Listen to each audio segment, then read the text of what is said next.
visión completa y objetiva.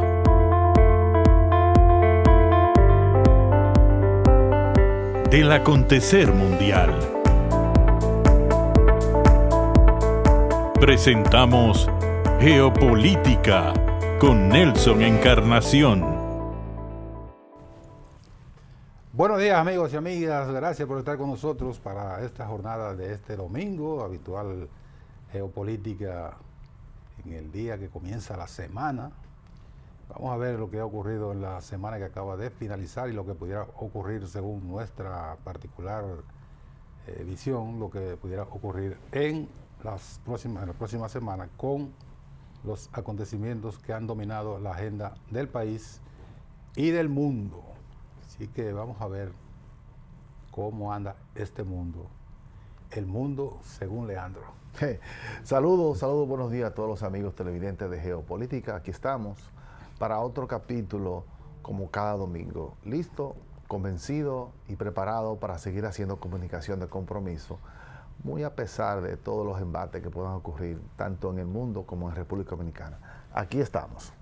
Así es. Como siempre recordamos que estamos por todas las vías de Teleimpacto, los canales, las redes sociales, en simultáneo en Virtual TV, en el canal 83, también en sus redes sociales y en las nuestras, para que nos sigan y puedan ver también el contenido en diferido. También tenemos en el día de hoy, además de los análisis, una entrevista con un invitado muy especial que también es habitual o con alguna frecuencia en la mañana por Teleimpacto. Vamos a la pausa y venimos de inmediato.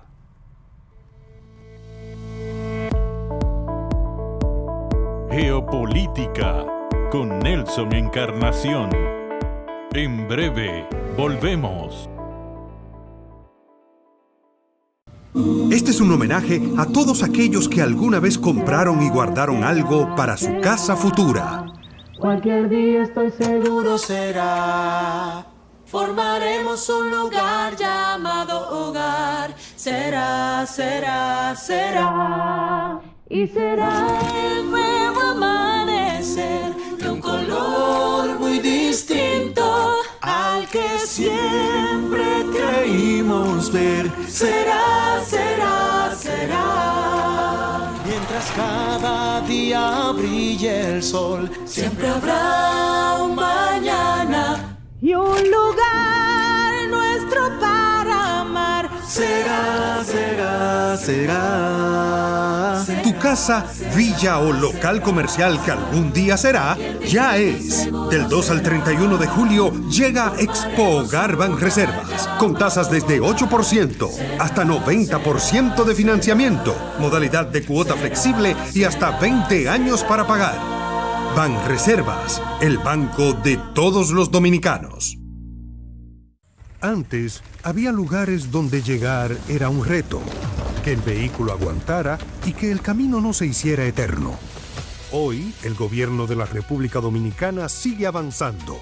Muchas obras ya están listas y las que vienen siguen cambiando el país. Porque una carretera es más que asfalto, varilla y cemento. Es trabajo, es oportunidad, es una promesa cumplida.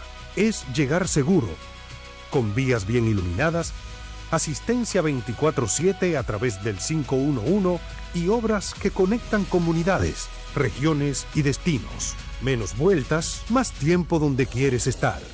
Vías que cambian vidas. Gobierno de la República Dominicana. Si de algo saben las abejas, es de flores. Hay de todo tipo y para todos los momentos. Lo importante no es solo su color, tamaño o forma, sino lo que hace sentir cada una. Y para esos sentimientos trabajan. Igual que el Banco Central, que trabaja para hacer florecer la economía y que sientas estabilidad. Para ese sentimiento de tranquilidad. Para ese sentimiento de crecimiento y desarrollo. Para que la primavera llegue a todos los sectores y los planes de muchos den grandes frutos. Banco Central de la República Dominicana, 75 años trabajando por una estabilidad que se siente. En Geopolítica, el comentario de la semana con el periodista Leandro Campos. De regreso aquí a Geopolítica en este domingo para seguir compartiendo temas importantes junto a mi colega Nelson Encarnación, y hoy nosotros tenemos una entrevista muy especial. Normalmente tocamos temas geopolíticos, pero los geoeconómicos también son súper interesantes, y también los temas de República Dominicana. Tenemos el placer de compartir en esta mañana con Francisco Vázquez, que es un reconocido economista, pero además es el director del Instituto de Investigación Socioeconómica de la Universidad Autónoma de Santo Domingo. Así que bienvenido, Francisco, a esta geopolítica de este domingo. Bueno, muchísimas gracias, Leandro Campos, Nelson Encarnación, con quien ya hemos compartido el escenario en TV. Sí. Y nada, yo creo que definitivamente el mundo vive situaciones realmente muy complicadas, vamos a decirlo así, y la economía media dentro de esas complicaciones geopolíticas, intereses velados, ¿verdad?, entre potencias, cómo se sitúa República Dominicana ante un mar de intereses geopolíticos cada vez más caldeados.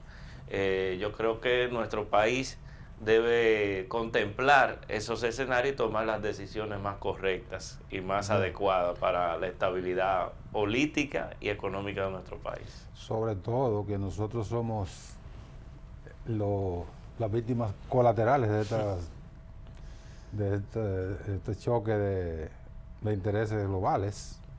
Nosotros recibimos los embates del incremento de precios de las materias primas, básicamente del petróleo y sus derivados. Entonces, en medio de esa situación, nosotros tenemos que tomar medidas presionados por las circunstancias.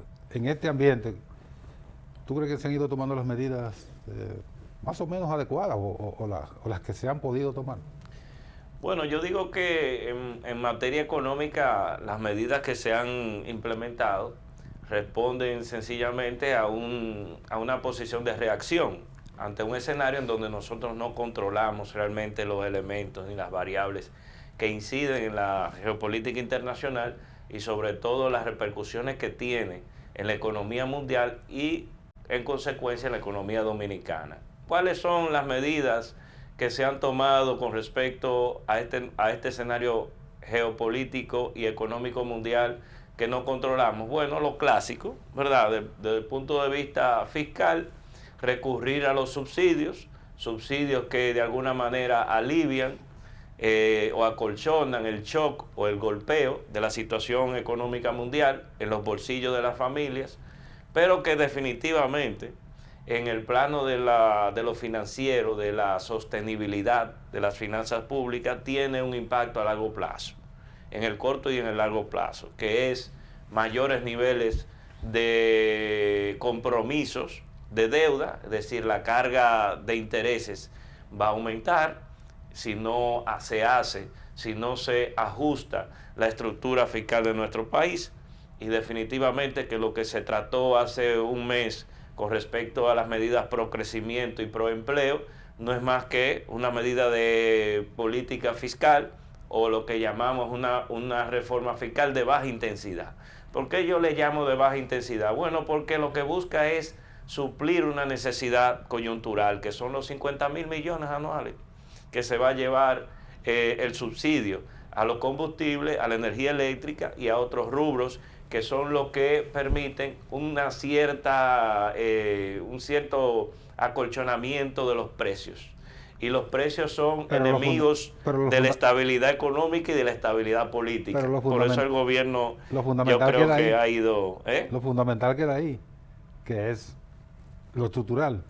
Bueno, lo estructural queda ahí. O sea, estas medidas, si uno la analiza en profundidad, y yo específicamente cuando surgió esta discusión, y que es una medida una propuesta de reforma fiscal que se hizo en apenas 5 días, se aprobó, algo récord. O sea, eso demuestra la laboriosidad y la productividad de nuestro Congreso cuando se alinea a los intereses políticos, vamos a decir, del gobierno de turno. O de los gobiernos, porque esto es una dinámica que la hemos visto anteriormente. Claro, eso es cíclico. Entonces, eso es cíclico. Entonces, tenemos que el tema del pacto fiscal sigue pendiente. Los pactos fiscales son más estructurales porque involucran a los sectores que se van a ver beneficiados, otros que se van a ver perjudicados.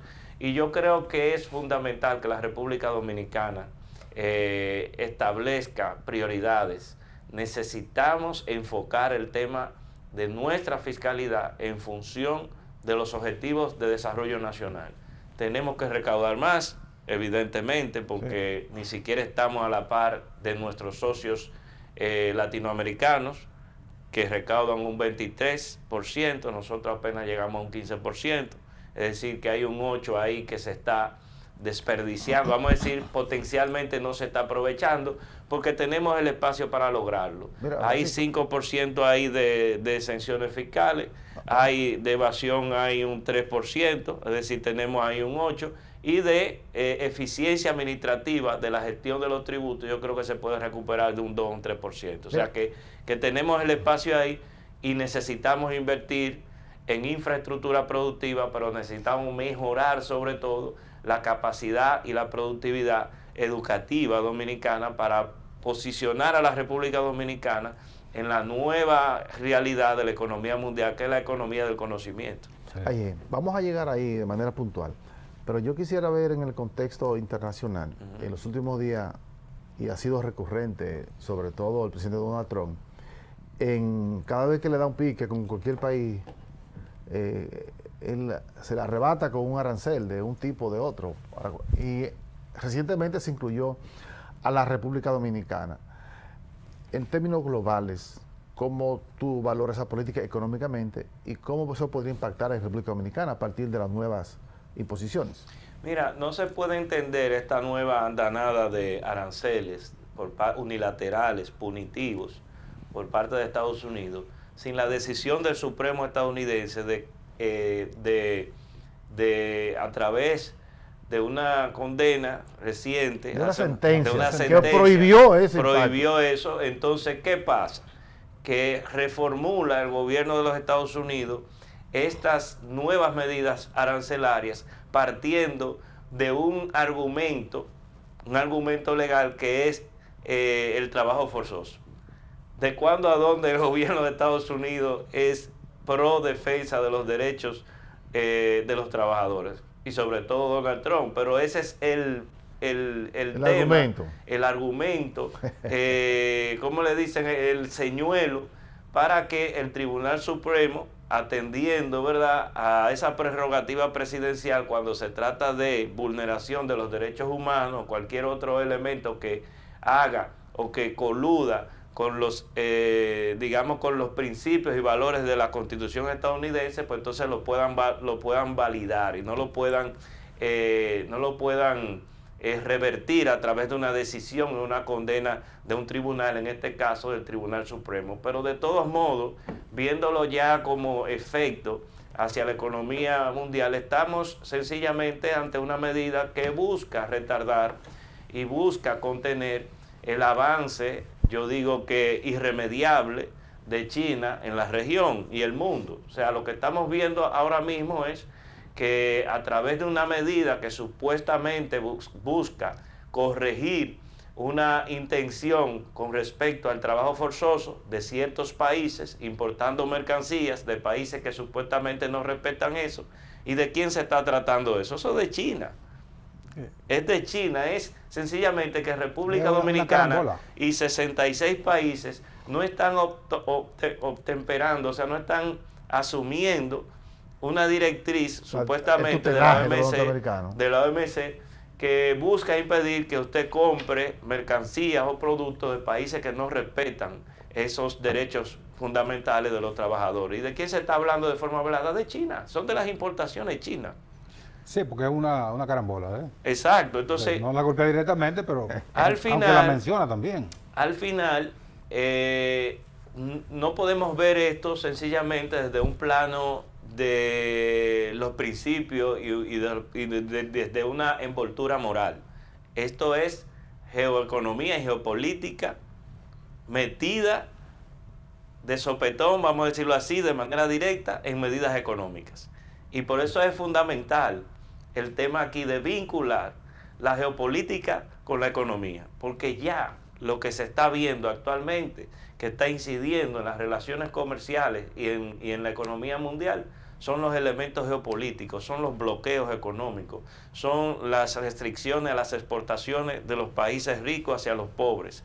Es el control, por ejemplo, de los elementos que antes eran criticados por la globalización y por el libre mercado, como cuestiones que ahora son necesarias para impedir, por ejemplo, que unos países o ciertos países se desarrollen y continúen progresando económicamente, constituyéndose de manera inexorable en poderes hegemónicos en algún momento. En el caso de nosotros, nuestra inclusión no es con fines de dañarnos a nosotros, sino de presionar exactamente lo que tú acabas de decir, evitar el crecimiento del intercambio comercial entre China y la República Dominicana, que ha ido avanzando, no en la medida en que uno pensaba que podía avanzar a partir del establecimiento de relaciones hace ya 8 años, pero que ha ido avanzando. Entonces la idea es frenar ese intercambio comercial. Claro que sí, porque fíjese, ustedes nos recuerdan hace 2 años que el gobierno estadounidense, digo el que encabezaba Joe Biden, posicionó a la República Dominicana en un informe sobre el trabajo forzoso, sobre todo específicamente en la industria azucarera. Sí. Pero no se trata de ese caso, se trata de las importaciones. En este caso, la República Dominicana no está haciendo nada con respecto al trabajo forzoso de mercancías que vienen vía importación y que ellos reconocen, o que los gobiernos de Estados Unidos reconocen, que se aplica el trabajo forzoso. Pero con respecto a la política interna sobre trabajo forzoso y situaciones que vulneran la clase trabajadora dominicana, sobre todo en el área de la industria azucarera, el gobierno estadounidense no dijo nada. No. ¿Por qué? Porque quien tiene sobre sus manos esa industria azucarera es un aliado de Donald Trump. Bueno, es un aliado ellos mejoraron. Político. Sí. Ellos mejoraron porque el Departamento de Comercio lo sacó le quitó la restricción que pesó sobre ese importante... Que fue sobre el grupo Central Romana, básicamente. Sí, fue solamente a ellos. Entonces, ellos presentaron las evidencias de las mejoras que reclamaba el Departamento de Comercio y se le levantó la restricción de importar su producto hacia los Estados Unidos. Naturalmente, cuando cambia la correlación de fuerza, entra Donald Trump, que los fanjul son aliados fundamentales Bajo los parámetros en cómo se está estableciendo el comercio y las relaciones económicas internacionales dictadas desde Estados Unidos, realmente no hay ningún tipo de seguridad con respecto a la economía mundial, y eso ha traído situaciones de, reducción del volumen del comercio mundial. La economía mundial no crece o no está creciendo con la vigorosidad potencial que pudiera indicar, y eso no lo digo yo, lo dicen los mismos organismos internacionales, lo dice el Fondo Monetario Internacional en su informe sobre las perspectivas de la economía mundial, que hay que leerlo, y que precisamente uno de sus principales documentos de análisis, que es la revista que ellos emiten cada trimestre, se basó sobre todo en la geoeconomía y la geopolítica y su incidencia en la economía mundial. En ese contexto, Francisco, con ese nivel de superposición que tiene la geoeconomía mundial y los niveles de fragilidad nuestro como país, ¿cuáles son los principales desafíos que tendríamos nosotros como país en materia económica? Mira, nosotros estamos en una situación de poca libertad en la definición de nuestra política exterior, por nuestra dependencia económica hacia los Estados Unidos, sobre todo los grandes flujos que inciden sobre la economía de nuestro país. Sí. La remesa en un 83% viene de Estados Unidos, la inversión extranjera en casi un 30% viene de los Estados Unidos. El comercio. El turismo en un 60-65% viene de los Estados Unidos. Es decir, que los resortes que sostienen la estabilidad macroeconómica de nuestro país están ahora mismo concesionados y muy influidos por las decisiones estadounidenses. Y por eso ustedes están viendo... Están anclados. Exactamente, están anclados. Nuestra economía es una economía satelital. O sea, orbita alrededor de las condiciones y la dinámica de la economía estadounidense. Y eso no es ni bueno ni malo. Es sencillamente la realidad. O sea, por un asunto de gravedad económica, nosotros tendemos a estar más cerca de Estados Unidos, por la cercanía, por los vínculos económicos históricos que se han tenido, que han sido vínculos históricos, a veces no muy, vamos a decir, muy benignos, muy flexibles, pero esa es la realidad. El poder se expresa a veces de manera cruda. Y en el caso de la República Dominicana, pues nuestra economía, que está creciendo, está atrayendo esos flujos de manera creciente, pero no está generando bienestar. Ahí es el problema, el meollo del asunto. Estamos en un modelo económico muy dependiente, que ante cualquier realidad geopolítica se puede descarrilar económicamente, y nosotros estamos ahora mismo en una estabilidad frágil. Yo diría una estabilidad frágil, y que tenemos que saber cómo caminar en un escenario difícil geopolítico, porque tenemos un presidente de Estados Unidos que no va a tolerar ningún tipo de acercamiento velado hacia China o hacia Asia en sentido general. Y eso yo diría que nos limita bastante, porque nos está impidiendo poder desarrollar, diversificar las fuentes de ingresos vía exportaciones, vía la inversión de otras zonas en crecimiento, y que potencialmente en algún momento serán hegemónicas económicamente, para no decir que ya lo son. Estamos en un equilibrio precario. Sí, yo diría que un equilibrio precario, porque ninguna economía en el mundo actualmente, bajo las condiciones en que está pactada la economía de República Dominicana, y eso no solamente es República Dominicana, los países de Centroamérica tienen la misma situación. México, aún más dependiente de Estados Unidos, pero fíjense que México ha podido tener de manera muy clara una política de respeto hacia los Estados Unidos, pero también de cierta independencia, quizás por su tamaño, por su tradición política, de respeto de las condiciones económicas en otros países y políticas. Ellos se manejan de esa manera. Pero el caso nuestro, que es revelador, ¿verdad?, de las situaciones de dependencia política que tenemos, nosotros no, nuestra política exterior, por ejemplo, es lo que dicten nuestros amigos y socios principales. Eso no hay que entender, no hay que ponerle matices a eso. Eso es evidente. No hay que dar lo que no nos piden. Es evidente. Bueno. Porque a veces estamos aquí en este país estamos acostumbrados en esta época a dar mucho más de lo que nos piden. Es la incluso. realidad. Y Marcos Rubio no tiene en buena estima. República Dominicana. Sí, no me quiera contar. Él siempre menciona a la República Dominicana como un ejemplo a seguir para el modelo cubano. Dice si Cuba hubiese adoptado el camino que siguió la República Dominicana, fuera la joya del Caribe. Tú sabes que es un enganche. Bueno, esa es presenta a alguien un escenario que es real. La República Dominicana tiene todos estos indicadores que han sustentado la estabilidad económica del país durante 40 años, digamos.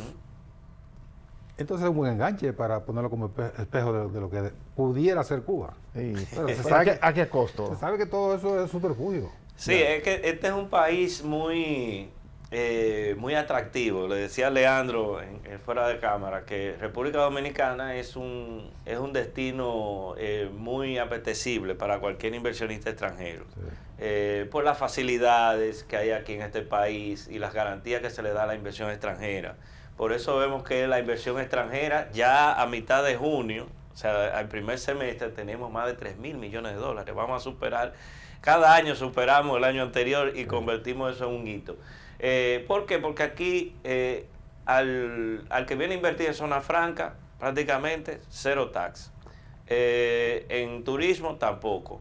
En la industria local, manufacturera, si viene a invertir, también hay ciertas facilidades. Es decir, es un país que realmente ha concesionado parte de su capacidad tributaria para atraer ese tipo de inversión. ¿A cambio de qué? A cambio de empleos. El valor agregado.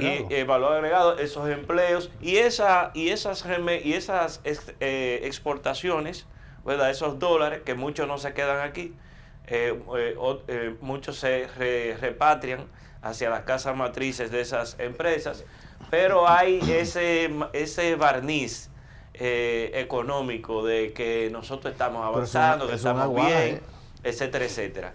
Pero hay que medir los elementos sociales ahí, los ingresos, cuál es la capacidad del dominicano para cubrir una canasta alimentaria decente.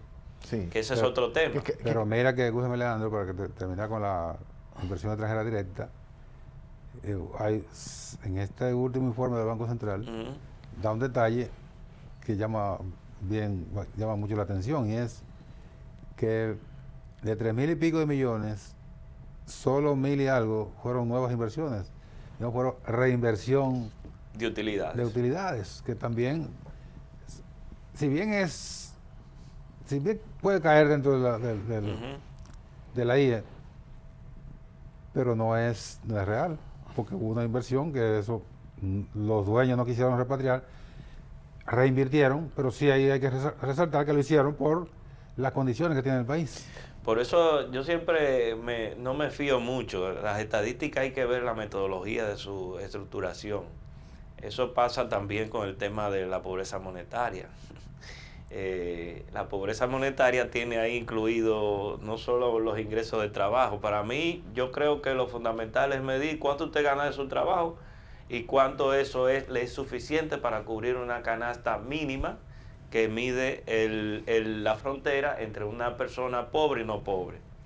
Pero ahí incluyen las remesas, incluyen las transferencias sociales, incluyen otros ingresos no monetarios. Es decir, si a usted le dan una funda de comida, el plan social, entonces calculan eso, ¿verdad? El precio de mercado de esa funda de comida y te lo añaden a tu ingreso corriente. Que es correcto. Entonces, pero es correcto. Pero es artificial. En términos económicos, correcto. Para medir la pobreza monetaria o el acceso a para medir la pobreza monetaria, todos esos elementos forman parte. Porque, ¿qué es lo que se establece? Y de eso tú sabes mucho más que yo, obviamente. ¿Qué es lo que se establece? Que eso tiene un valor. Entonces tú tienes que monetizar ese valor. El asunto es que a veces se sobredimensiona el ingreso. O sea, el ingreso permanente de un hogar es el que proviene del trabajo, ya sea de su trabajo principal, porque aquí cada vez se está haciendo más extensivo el fenómeno que está ocurriendo ya en muchos países desarrollados y que hace décadas que está entronizado, que es el pluriempleo. Sí. O sea, ya aquí cualquier servicio se ha privatizado. Antes uno jugaba deporte en el club del barrio de manera gratuita, pero ya no, tienen que pagar ahora una cuota para practicar la natación. O sea, se ha neoliberalizado la sociedad. Sí. Es decir, hay una andanada de privatización. Ya los cementerios no son públicos, ya hay cementerios privados. O sea, eso ha implicado y los públicos no lo cuidan. Que los públicos no lo cuidan, entonces el Estado tampoco lo subfinancia, no pueden garantizar salud y educación adecuado. Entonces se deteriora lo público y hay un avance de lo privado, pero el avance de lo privado implica que haya una mercantilización de muchos servicios y muchos derechos. Entonces hay que buscar más dinero, todo es dinero. Entonces tú tienes que los salarios son bajos, entonces hay una expansión de eso. Entonces, ¿cómo tú puedes suplir tus necesidades básicas? Buscando otras fuentes de empleo. Bien, Francisco, mira, vamos a hacer la pausa, pero antes yo quisiera dejar en el aire lo siguiente. Yo quisiera que tú pudieras explicar qué tan real es la inversión extranjera en el país, sobre todo en el sector turístico, cuando una gran parte de esos financiamientos lo hace la banca dominicana. Interesante. Entonces, yo quisiera saber qué tan real es así, ¿verdad? Cuando se ven los números. Pero ahora vamos a la pausa y regresamos en este programa Geopolítica compartiendo con Francisco Vázquez. Regresamos de inmediato.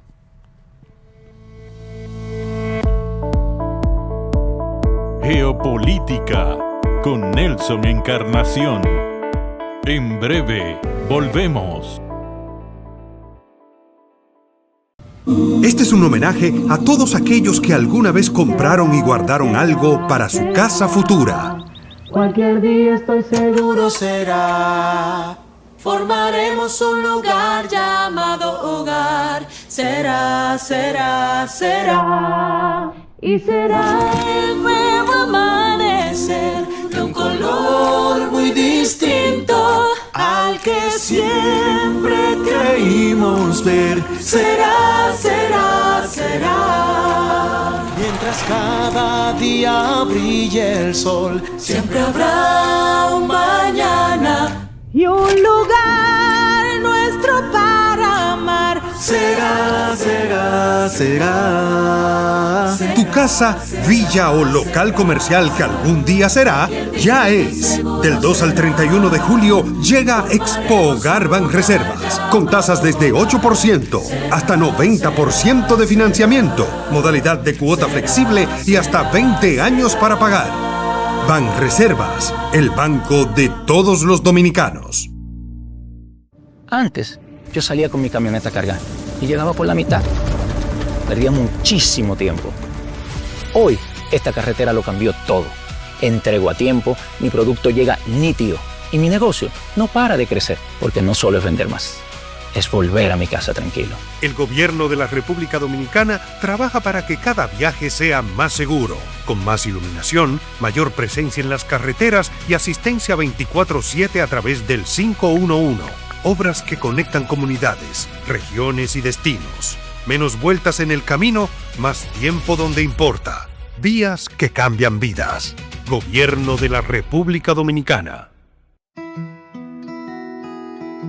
Si de algo saben las abejas, es de flores. Hay de todo tipo y para todos los momentos.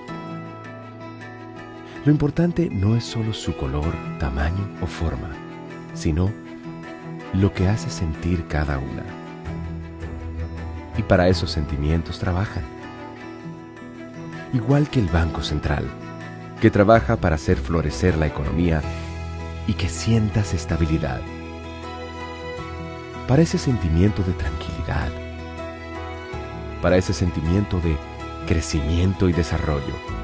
Para que la primavera llegue a todos los sectores y los planes de muchos den grandes frutos.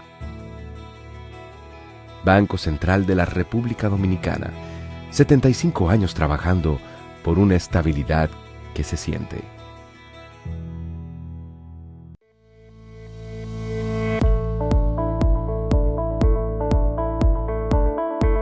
Estás viendo Geopolítica con Nelson Encarnación. Seguimos en Geopolítica conversando en el día de hoy con Francisco Vázquez, que es economista, que es investigador.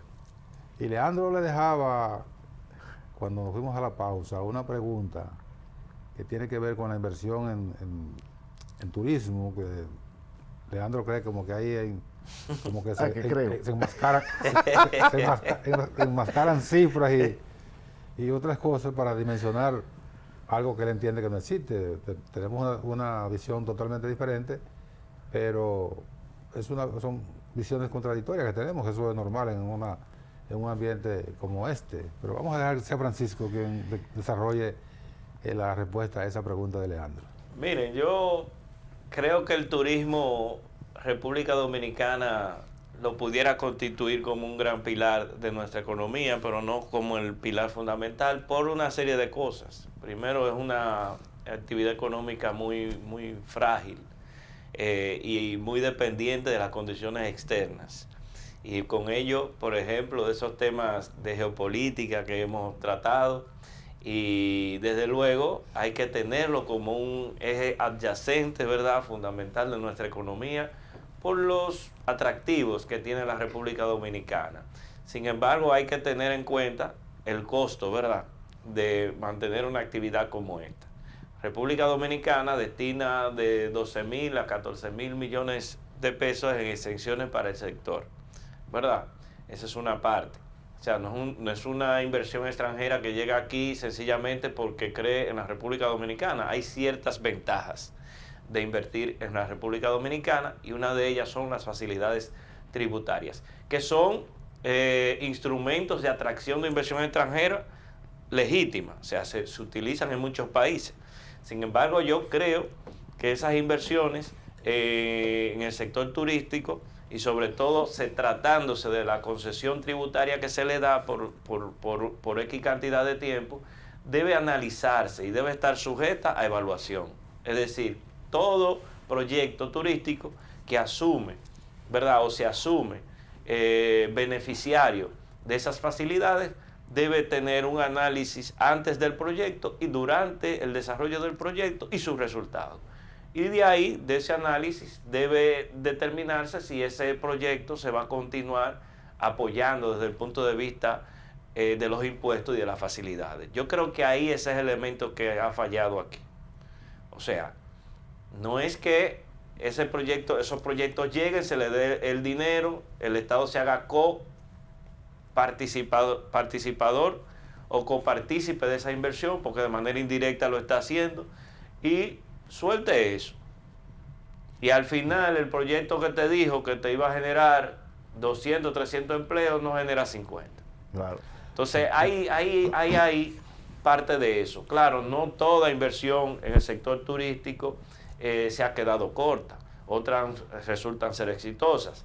Pero sobre todo, y hay un elemento importante en eso de la política tributaria hacia esos sectores y de atracción de inversión, es que los incentivos, según la práctica de la teoría tributaria internacional, deben ser evaluables y deben ser durante un periodo de tiempo determinado. Ahí está la clave. Aquí son eternos. Ahí está la clave. Ese es el problema, que aquí se distorsiona todo por la debilidad institucional y también por nuestra continua afabilidad, yo lo voy a decir así, para los inversionistas extranjeros. O sea, es verdad, nos generan 300 de miles de empleos, eso es importante, pero también tenemos que darle a esa clase trabajadora, por ejemplo, un salario mínimo especial para ese sector. Cuando sabemos que el salario, por ejemplo, para los inversionistas es un costo. Si usted tiene que el costo es reprimido por un salario mínimo, vamos a decir, muy bajo, por de los peores del país. De los peores de los peores establecidos por el gobierno a través del Comité Nacional de Salarios, y por otro lado también te estoy facilitando la infraestructura productiva, pero también las facilidades tributarias. Cónchale, ¿qué más? Toma la balanza. ¿Qué más facilidades que esa para constituirnos nosotros en un gran bastión turístico? ¿Cuál es el peso que eso tiene en nuestra economía? ¿Y cuáles son los costos? Yo creo que esos son elementos que hay que tomar. Balanza, el mal menor. Si toma la balanza, quien sustenta la mayoría de esa inversión es el Estado. Totalmente, eso es así. ¿Y por qué el Estado tiene, en vez de convertir políticas públicas que impacten de manera directa a su país, tiene que invertirlo en el turismo? El Estado es socio de esos sectores sin utilidades. Exacto. Bueno, las utilidades se puede llamar. Sí. Pero fíjese de ese algo. Ese es un traspaso legal. Por eso todos los sectores económicos del país, todas las grandes empresas, se han mudado todo al turismo. Todas se han mudado al turismo. ¿Por qué? Porque es una cogioca. Que es un nicho de negocio. Un nicho de negocio, no, una cogioca. ¿Por qué? Porque si un sector es tan benévolo, produce tanto, ¿por qué hay que subsidiarlo por 50 años? Primero por 20, y cuando tienen 8 o 10, cambian de empresa, lo ponen a otro lado y entonces se renueva 20 años más. Y hay otro elemento que está ahí en juego. Oye, otra, que es que estas empresas, aunque no pagan los impuestos, no pagan impuestos en el país, pero de manera consultiva deben declarar a la DGI. Todos los años, esas grandes cadenas internacionales que reciben los millones de turistas que vienen al país, que gastan de 350 o 200 y pico de dólares todas las noches o cada día, declaran pérdidas. Pérdida. Ajá. Entonces, Salud, pero eso no debe permitirse, por ejemplo. declaran pérdida. Entonces, uno se pregunta, pero ¿cómo es posible Pero no puede declarar pérdida que eternamente. empresas que generan 12.000, 13.000 millones de dólares en ingresos por turismo a la República Dominicana declaren pérdidas? ¿Cuál es la continuidad entonces de un negocio que no genera ganancias? Bueno, no hay que dar, ya hay que dejar ese negocio porque si, Bueno. si no le renta, no se nos siga ahí.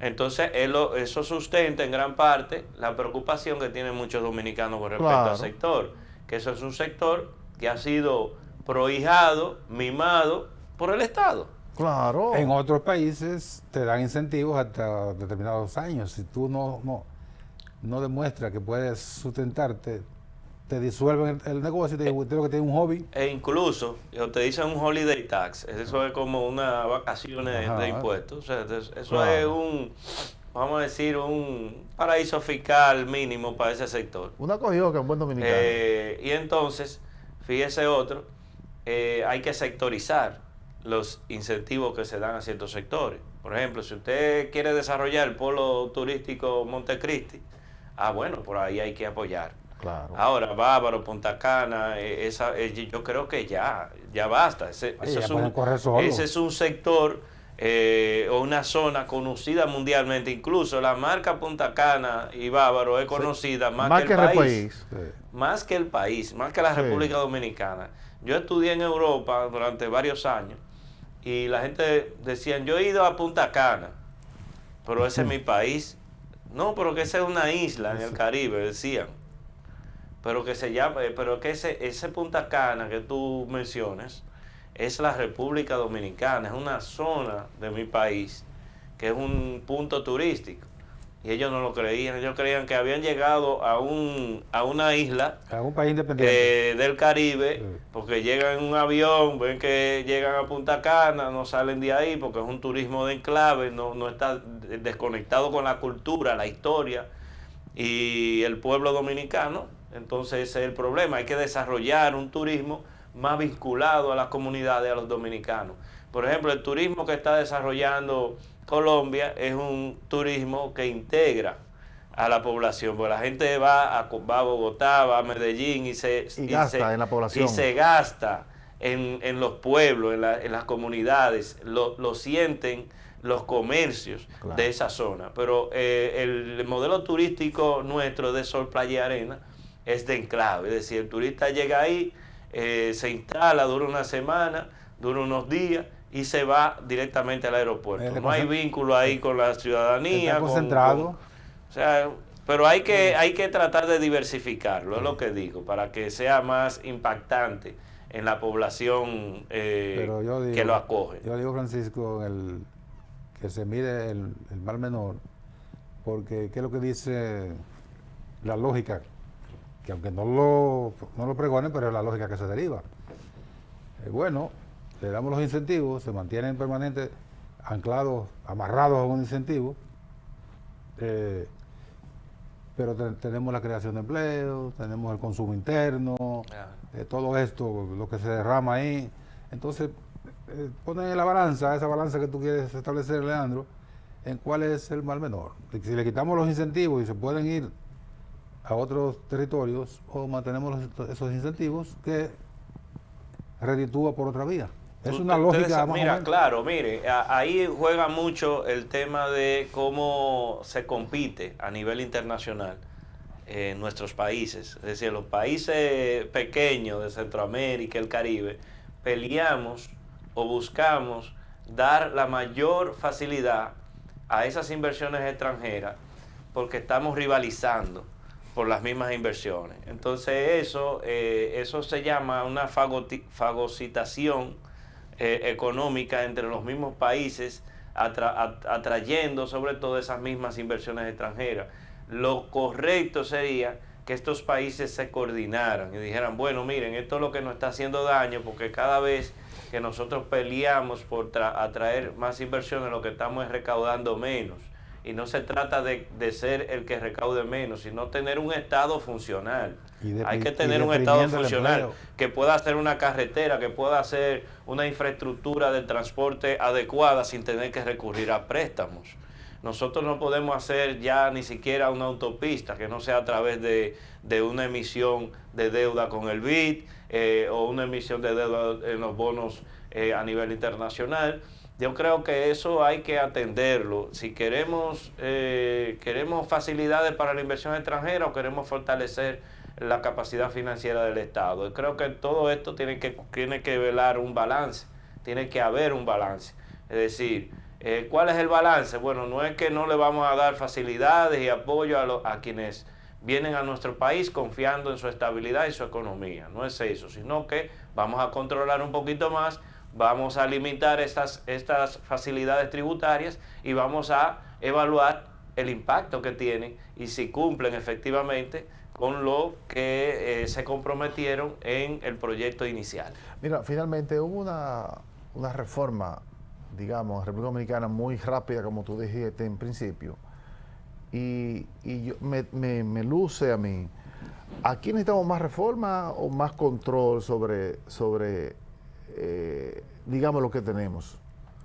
Porque cuando uno ve, dice, es como si tuviera un chorro de agua y tiene pinche por todos lados. Bueno, yo diría que hay que hacer reformas en este país.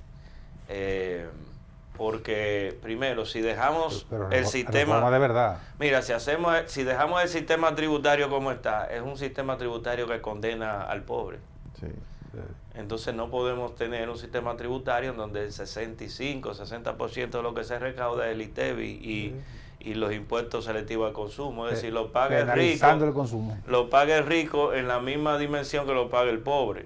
Pero para el pobre, la carga de impuestos al consumo es mayor sobre sus ingresos. Es decir, le afecta más que al rico.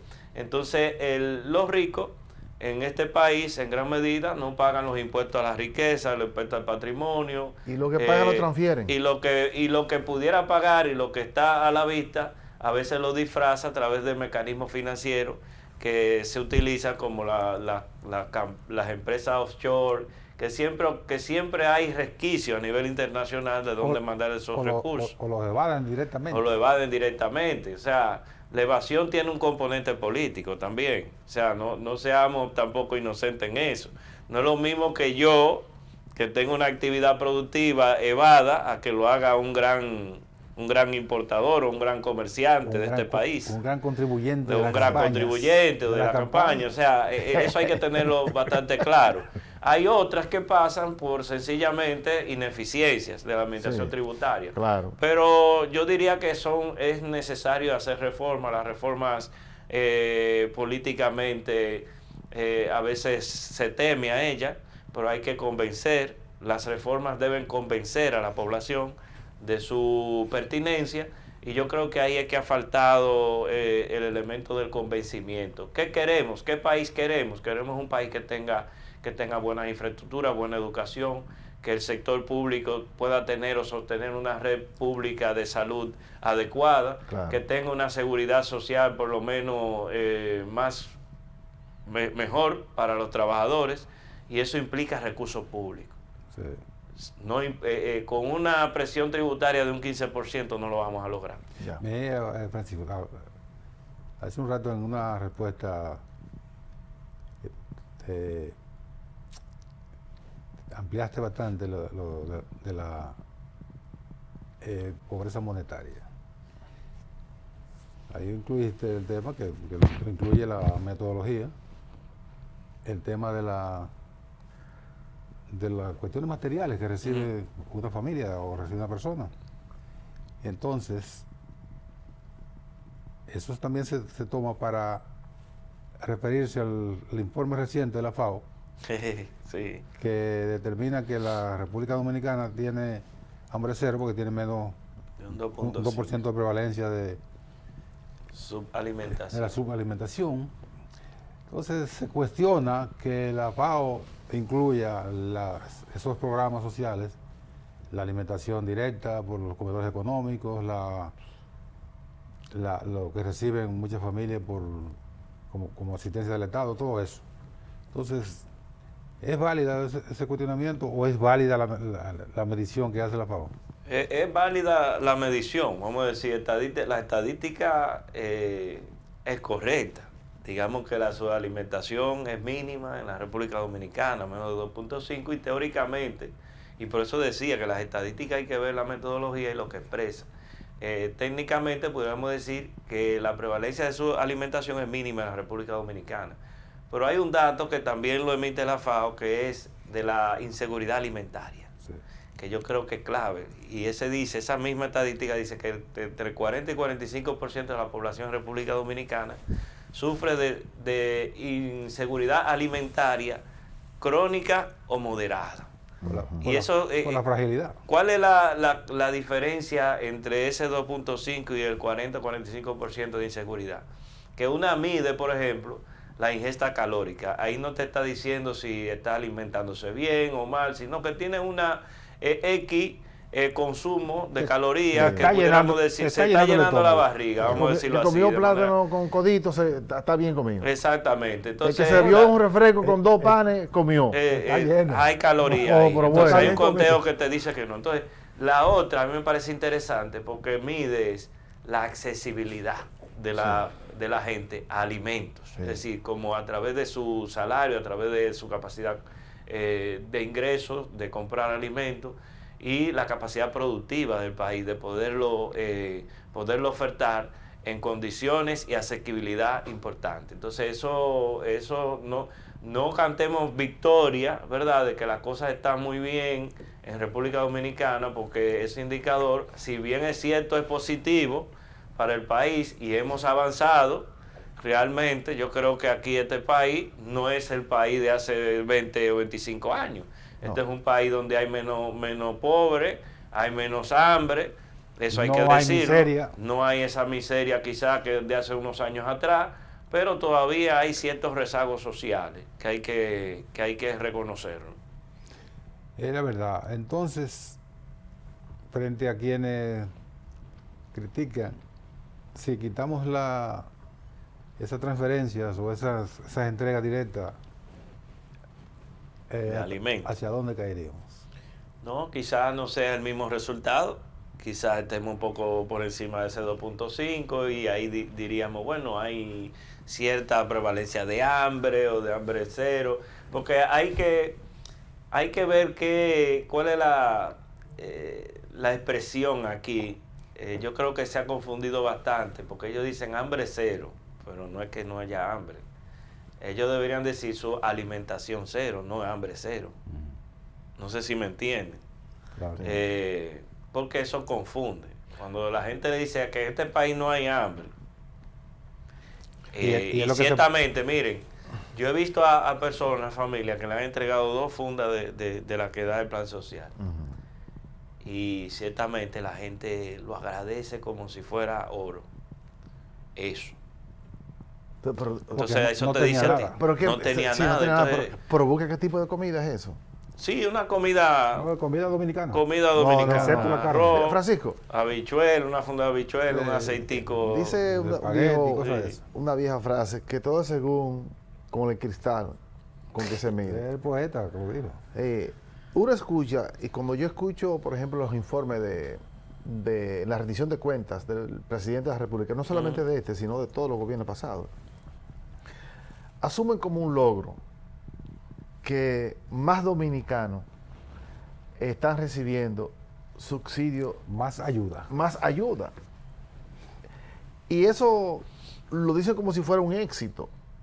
Y yo digo, eso a mí me preocupa, porque quiere decir que nuestra economía es cada vez más frágil. Y eso lo comparo con el llamado crecimiento económico sostenido que tiene la República Dominicana, mientras los índices de pobreza y temas fundamentales del país siguen sin resolver.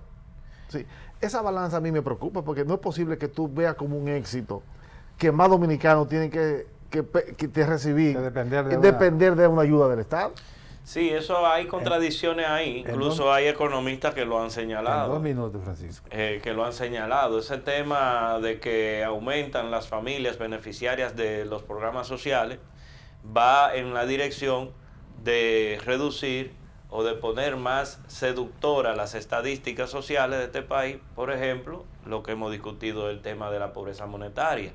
El hecho de que más familias ingresaran a los programas sociales, díganse a las transferencias sociales del gobierno, va en la misma dimensión de la reducción de la pobreza monetaria. Lo que te quiere dejar dicho esto es que más personas dependen de esas transferencias para que el Estado pueda tener, o sobre todo los gobiernos puedan disponer de estadísticas más atractivas comunicacionalmente para sus fines políticos.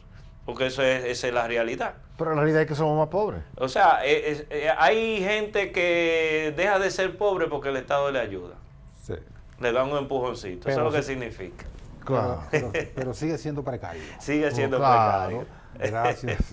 Gracias Francisco. Como ustedes vieron, todo el programa de hoy fue con esta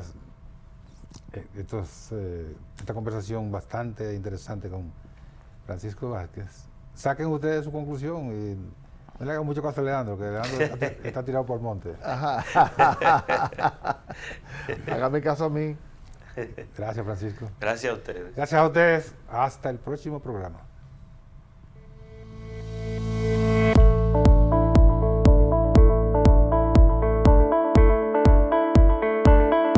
Una visión completa y objetiva